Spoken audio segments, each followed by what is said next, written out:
and bring it back around. I'm gonna go under the bottom one, bring it back around. Once I do 2, I give it just a little gentle snug, just enough to pull it tight. I'm gonna do that again.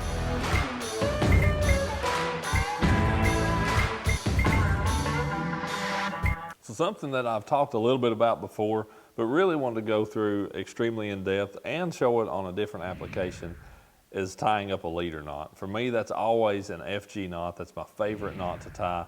And it's something that, I'll be honest, it's quite intimidating when you're getting started, but hopefully through this video, you'll be able to see that it's really not that hard to tie.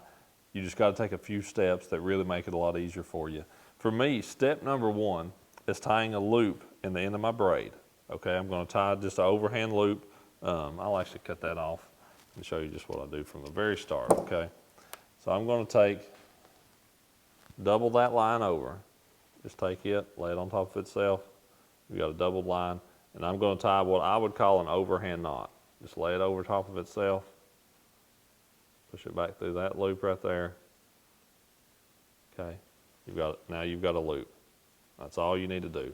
So just tie you up a loop, and then I'm gonna put that on the reel handle. And that is just so I can control the tension. I've got something to pull against there. Used to, when I started off, I'd actually try to hold that in my teeth.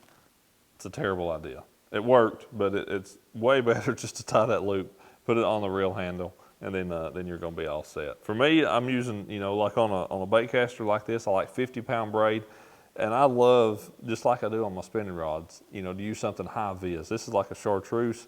On my spinning rods, I use 10-pound Bass Pro Hyper braid in yellow, but something that's high vis, something I can see really well when I'm actually fishing with it out there. Now, if I was throwing a frog, tying directly to the bait, I'm probably gonna go with green. But if I'm tying a leader on it, man, I go with something high vis, that way I can see it good.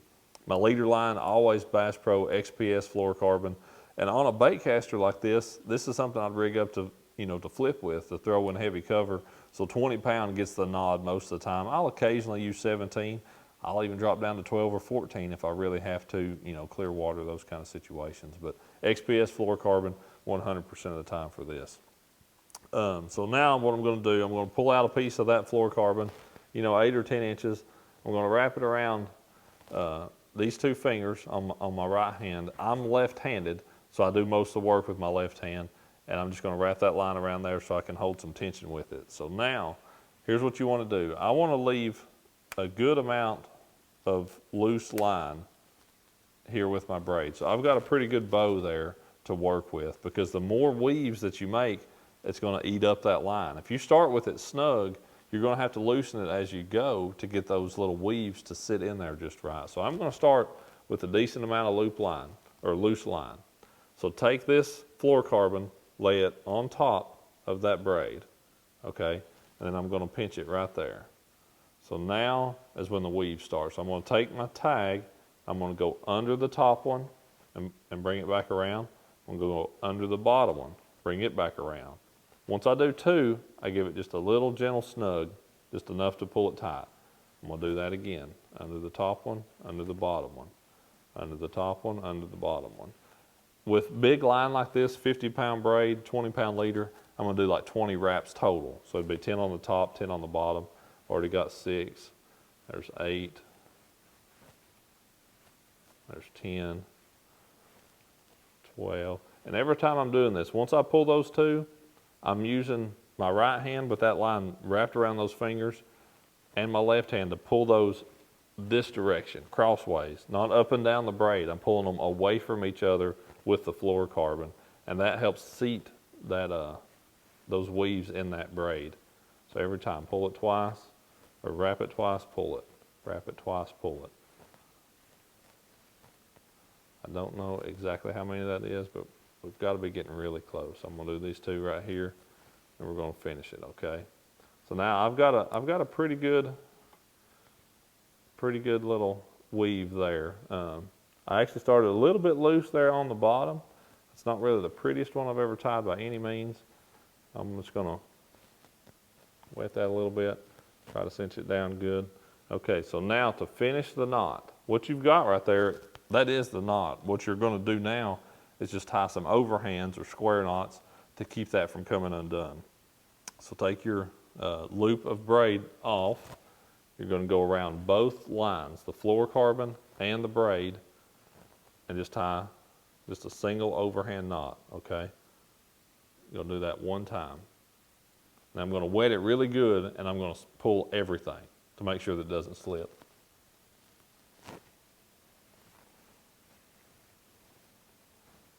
So you can see now, I've pulled that down. It has seated down there really, really good.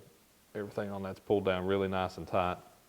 That was just with one overhand. So now to really finish it, I'm going to end up tying 4 more overhand knots. The first one is again going to go over both lines. So I'm going to take that braid, I'm going to go over the fluorocarbon and the main braid with just one more overhand knot. And now I'm going to take the braid and I'm going to go over just the braid. And I'm going to do that 3 times. So there's 1. You're going to pull all those down nice and tight on the top of that knot. There's 2.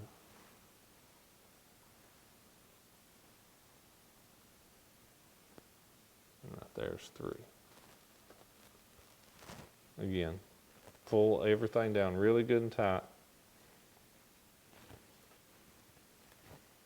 And that's your FG knot. So all those little, overhand knots there at the end are just to really secure it, to keep everything from coming unraveled. That's all you're trying to do with that. So that's what those knots are for. And once you're done, I'm going to trim it up pretty close. I'm going to take that braid.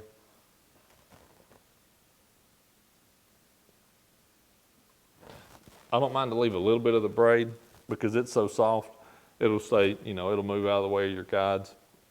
Just make sure that it's not going to slip any, and then cut that fluorocarbon. I'll leave a little bit to start with, just in case, on your first hook set that it moves just a tiny bit.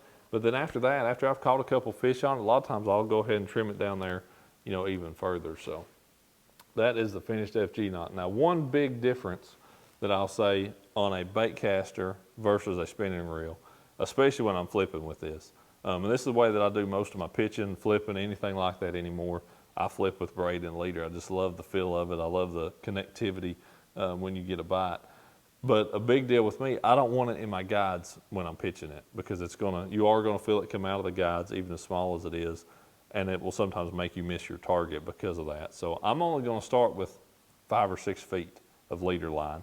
I will probably have to, retie that throughout the day if I catch a lot of fish or get hung up and, break some of that off. But I'll use it down to just a couple feet, where on a spinning rod, I'm gonna start with, 10 or 12 feet, and I can probably get through the whole day with 1 knot. So, but that's the great thing about our deal. We've got 2 15-minute breaks throughout the day. You're able to get to the next period break, and then if you have to retie it then, you're good to go. So I'll reel it up, about to the rod tip, not quite to the tip, and then cut it off right here. And I know that leaves me enough that by the time I, tie up a Texas rig, tie a jig, whatever it is I'm going to put on it, that's going to end up putting me about just right where I want to be. So, yeah, if you reel it to the rod tip, cut it off, close to the reel, you can always just, if you tie it up and you go to make a pitch and it's in your guides, just cut it off at your bait and retie it there, and you'll be good to go. So, hope that FG knot tip helps you understand how to tie it.